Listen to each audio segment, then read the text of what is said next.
I told my mother-in-law that I'll pay for my wedding myself if she can't respect my few wishes, plus all updates. I, 25 male, will be marrying my fiancée Gina, 25 female, later on this year. I proposed to her a little bit before Christmas, and we're aiming for a November wedding. Gina has two older brothers, only one of which has gotten married, and for one reason or another, my mother-in-law, 68 female, was not involved in the planning of the wedding at all. She was pretty hurt over this, as she's always wanted to help plan her children's weddings, so when we got engaged, she offered to pay for most of the wedding, and in return we agreed to let her help with the planning. In my mind, as long as I'm marrying Gina, I'm happy, so I was okay with this. The only thing I'm really sticking to that I refuse to change is what I'm wearing. My mother died when I was very young, and she was the daughter of first-generation Scottish immigrants. My grandparents moved from the north of Scotland in the 60s, and my mother was brought up learning about her parents' culture. Since she died, I've had a hard time connecting to that side of my family. And after my grandfather died a few years ago, I decided that I wanted to wear her family's kilt when I get married. I talked about this with my fiancée before we got engaged, because it is an unorthodox idea, but she thought it was sweet and liked the idea. A few days ago, my mother-in-law came up to me and told me I'd have to wear a traditional tux instead of a kilt. When I asked her why, she said it went against the view she had of Gina's wedding, and that the colors of my mother's tartan clashed with the colors she had chosen for the wedding. When I told her that this was pretty much the only thing I'm unwilling to budge on, she brought up how she's paying for most of the wedding and wearing a tux is the least I could do. When I brought this up to Gina, she echoed the sentiment her mother had made about paying for the wedding.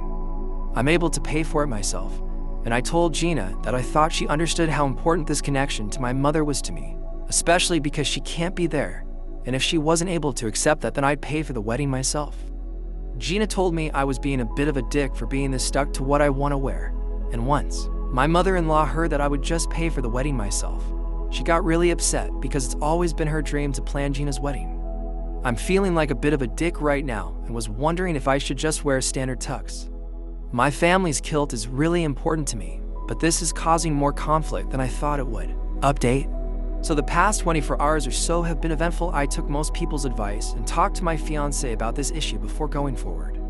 Her siding with her mother like this and going against me was really out of character, so I felt like I really needed to figure out what was on the go. The long and the short of it comes down to money. Gina doesn't make as much of a salary as I do. I make almost 2.5x her salary. Despite this, she's pretty insistent of things being 50-50. It's between us. Our finances aren't combined until after marriage because of some weird tax issues and legal things in our home region. But even with me making more, she insists we're a team and have to go 50-50. It's on big things. Rent, car payments, electrical, wedding, etc. Closing parenthesis. So even though I'm able to pay for the wedding myself, she's not able to pay for the half she feels like she'd want to pay. Because of this, she's really clinging to the idea of her mother paying for our wedding, even though I'd be more than happy to pay for it all myself. We talked yesterday evening, and she said that since she accepted her mother paying for the wedding, their relationship has become pretty strained, with mother-in-law pretty much taking over the wedding planning. Apparently, mother-in-law was initially pushing for a tropical destination wedding in Jamaica, an idea Gina put down quickly as she knows I hate the idea of destination weddings, and mother-in-law had even tried to get final say on the dress Gina was going to wear, as well as she wanted final say over who the bridesmaids were. She wanted her friends' daughters, who Gina is not close with, in the party. I've had a pretty good relationship with mother-in-law so far, so I found it kind of odd how she went total momzilla. But I have noticed her and Gina drifting apart a bit, although I never thought it was related. A few people thought that Gina actually hated the idea of the kilt and had mother-in-law acting as the bad guy to try and change my mind. And you're not completely wrong. She doesn't hate the idea, but really doesn't. Like that the other male members of the bridal party will be wearing tuxes while myself and my cousin would be wearing kilts.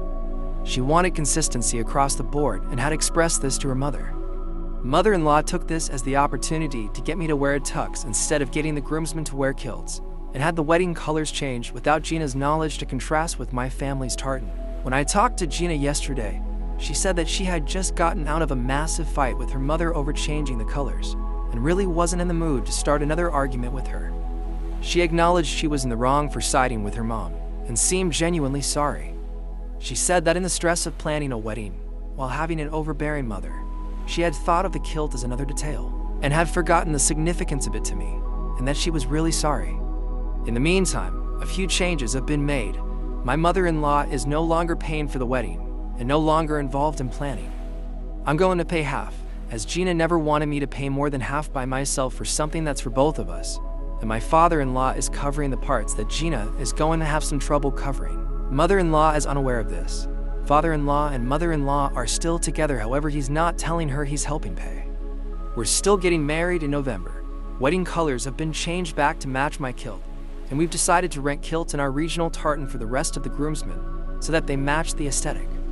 Thankfully, no deposits were put down on things like tux rentals, bridesmaid dresses, or decorations, so no money lost. I know a lot of people told me to seriously reconsider marrying Gina, and going into our talk last night, I really was, but I'm happy with how things turned out since this really was an anomaly in her behavior, and I really am excited to marry her.